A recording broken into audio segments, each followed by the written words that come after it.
23 अप्रैल तमिलनाडु में सिर्फ एक और चुनाव की तारीख नहीं है, यह उस कहानी का अगला अध्याय है जहां एक राष्ट्रीय पार्टी का दबदबा खत्म हुआ, फिल्मी सितारे सबसे बड़े नेता बने और कई बार एक घटना ने पूरा चुनाव पलट दिया। अगर समझना है कि 2026 में क्या हो सकता है तो पहले समझना होगा तमिलनाडु ऐसे वोट क्यों करता है।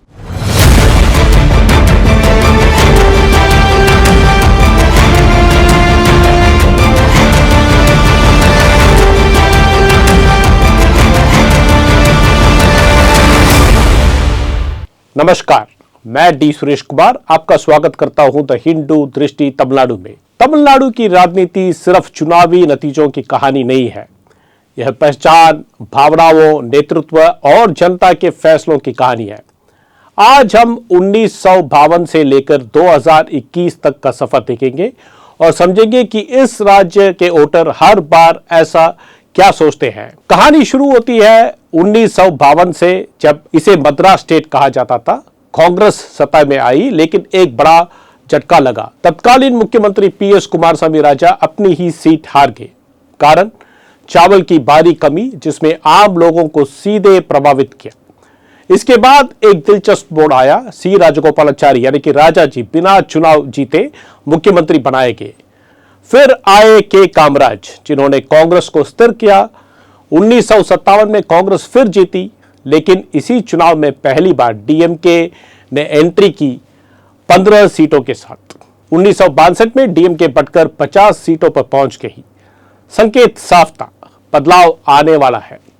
और फिर आया 1967, भाषा का मुद्दा, खासकर हिंदी तोपने विरोध आंदोलन, चावल की कमी और महंगाई और क्षेत्रीय पहचान की राजनीति, इन सब ने मिलकर कांग्रेस को सत्ता से बाहर कर दिया।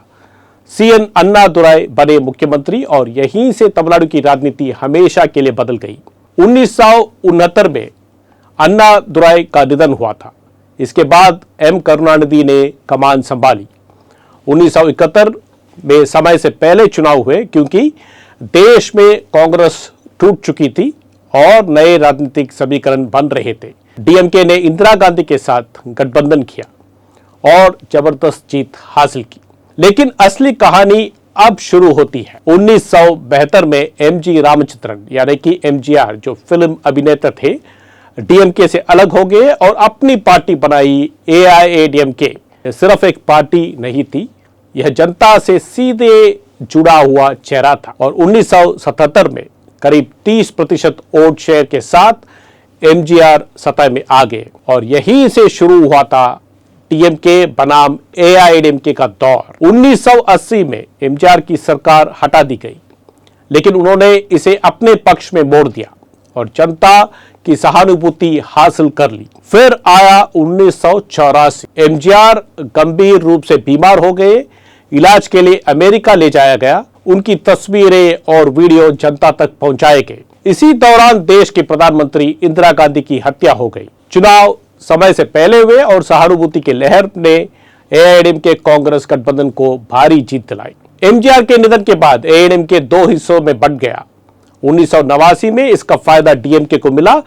13 साल बाद करुणानिधि फिर मुख्यमंत्री बने, लेकिन 1991 में सब बदल गया। डीएमके सरकार को हटा दिया गया। चुनाव चल रहे थे, तभी पूर्व प्रधानमंत्री राजीव गांधी की हत्या श्री पेरुंबदूर में हो गई। पूरा चुनाव बदल गया। एआईएडीएमके कांग्रेस गठबंधन ने भारी जीत हासिल की और जयललिता पहली बार तमिलनाडु के मुख्यमंत्री बनी। लेकिन 1996 जनता में भारी नाराजगी थी। डीएमके और तमिल मानिला कांग्रेस के गठबंधन ने भारी जीत हासिल की। जयललिता खुद चुनाव हार गई। 2001 में उन्होंने वापसी की। मजबूत गठबंधन और एंटी इनकम्बेंसी दोनों ने मदद की। 2006 में करुणानिधि वापस आए, लेकिन इस बार पूर्ण बहुमत नहीं मिला। उन्होंने सहयोगियों के समर्थन के साथ सरकार बनाया और 2011 में 2G घोटाला और भ्रष्टाचार के मुद्दों ने माहौल बदल दिया। जयललिता ने जोरदार वापसी की। अब पैटर्न साफ था, सरकार बदलती रही। लेकिन 2016 में एक बहुत बड़ा बदलाव आया था। कई सालों बाद एक सत्तारूढ़ सरकार दोबारा जीत गई। जयललिता ने यह कर दिखाया, लेकिन उसी साल दिसंबर में उनका निधन हो गया। एआईएडीएमके कमजोर पड़ गई और 2021 में कोविड के बीच चुनाव हुए और एमके स्टालिन के नेतृत्व में डीएमके 10 साल बाद फिर सत्ता में आई। अगर पूरी कहानी देखें तो तमिलनाडु का वोटर बहुत जागरूक है, सरकारों को आसानी से माफ नहीं करता। गठबंधन और नेतृत्व दोनों मायने रखते हैं और भावनाएं चुनाव का रुख बदल सकती है। यह सिर्फ राजनीति नहीं है, यह एक मजबूत लोकतांत्रिक संस्कृति है। अब जब तमिलनाडु अपने 17वें विधानसभा चुनाव की ओर बढ़ रहा है, सवाल यह है, क्या इतिहास खुद को दोहराएगा या फिर एक नया मोड़ आने वाला है? इसका जवाब हमें 4 मई को मिलेगा, जब वोटों की गिनती होगी। अलविदा कहने से पहले अब समय है कि आप तमिल के कुछ शब्द सीख लें, जैसे पिछले हफ्ते किया। तमिल में खाना को कहते हैं सापाड़ और विधानसभा को कहते हैं सट्टप्पेरवई। बात करें इतिहास को तो उसे कहते हैं वरलारू। आशा है हमारा यह जुड़ाव आगे भी यूं ही बना रहेगा। हमसे जुड़े रहिए। धन्यवाद।